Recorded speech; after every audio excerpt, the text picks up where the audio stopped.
I figured out why I've been so scared, and I'm going to talk about it. Today is day 108 of my Practicing Visibility series. My name is Donovan. My goal is to become an even more known public figure for young people. And I started this project to get over this fear of being seen because I knew that putting stuff online always made me feel super uncomfortable. But when I was speaking in front of young people or speaking with teachers and parents, I really don't feel any fear. I feel very comfortable, very confident. I love those spaces. And so I kept trying to figure out why posting what I really wanted to post online freaked me out so much. Why I kept doing that post and then ghost kind of thing. And today I was working with my accountability partner. Her name is Sam. She's so dope. She's actually someone I saw on a reality show that I just adored and just decided to reach out, and she reached back out, and then we connected, and now we're accountability partners, which is really cool. But I shared that with her, and she said something that really kind of hit me, and I don't know, kind of helped expand my perspective, because I was like, well, I've been feeling so good. I've been feeling so confident.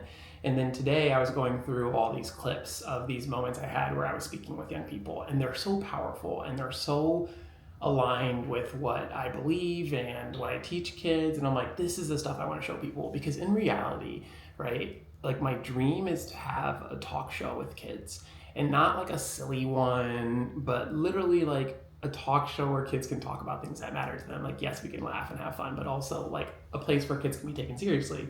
Because so many times in my career, I've told people, if people could see and hear the conversations I have with young people, they would get it. They would get the work. I don't need to tell them, just listen to the conversations I'm having with these young people. And I was looking at all these clips. I've got I think over 40 clips, and I love them. And every time I will look at them when I'm not thinking about, posting it, I feel so good. And then as soon as I start thinking about posting it, I start to curate it, and I start to edit, and I start to cut parts out. And I was telling Sam that I felt like maybe I haven't gotten over this fear of being seen, because I can't figure out why I'm still so anxious to post stuff online, talking about kids deserving rights and the way we treat young people and adults' behaviors towards young people and how that impacts their development and stuff like that.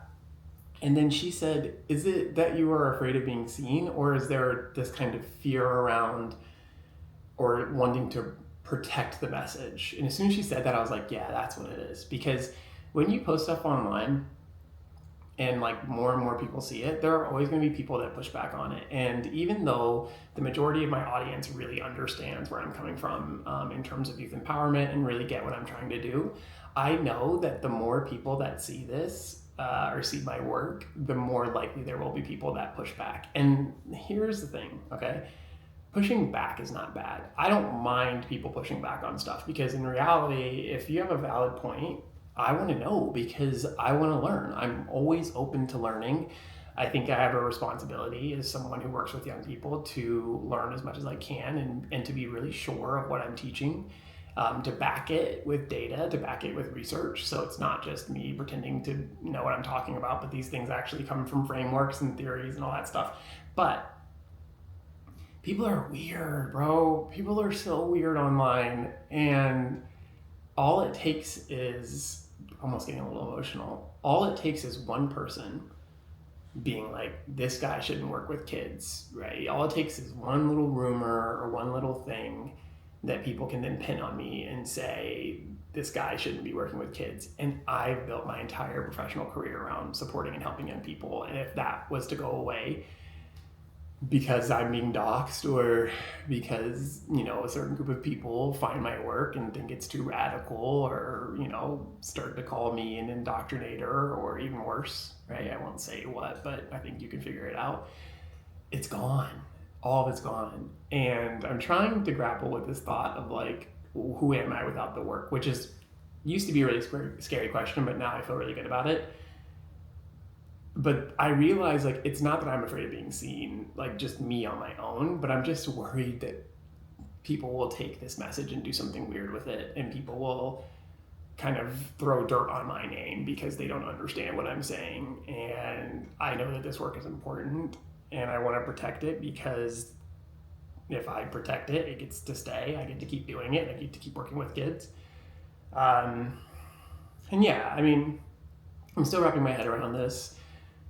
It feels nice to kind of have that perspective and realize that it's not just me being afraid, because I've done so much work to kind of get over that, but it's really me trying to protect my work and protect this work.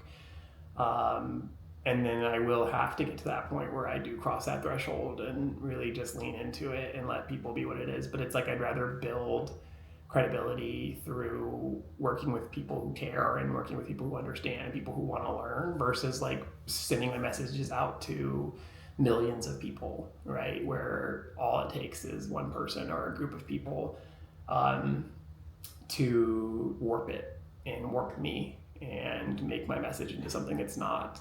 And I will get over that. I mean, I've experienced this already for sure. This past year, especially with my speaking tours, I've had parents who don't know what my work is, just kind of make assumptions around it, using words they've heard on the news that they think are dangerous, right? But I'm talking about helping kids feel better and do better, and people are like, he's indoctrinating kids. Like, what? Like, what? If you have kids and you're saying that, do you not want them to feel better and do better? I try to be so soft about this. But also, like, soft voices are often not heard. That's not a jab on introverts because I love introverts, but it really just means that I need to figure out how to deal with that or to let go of trying to get this out to as many people as possible and just do it with the people that really matter. So that's what I'm grappling with today. I still feel really good. I'm also just really tired. I've been doing a lot since I got back from my tour, and I just have not had like a day of not talking, and I really need one. So I'm gonna go to the gym. I'm gonna listen to some Jersey Club music and continue the good fight tomorrow. See you then.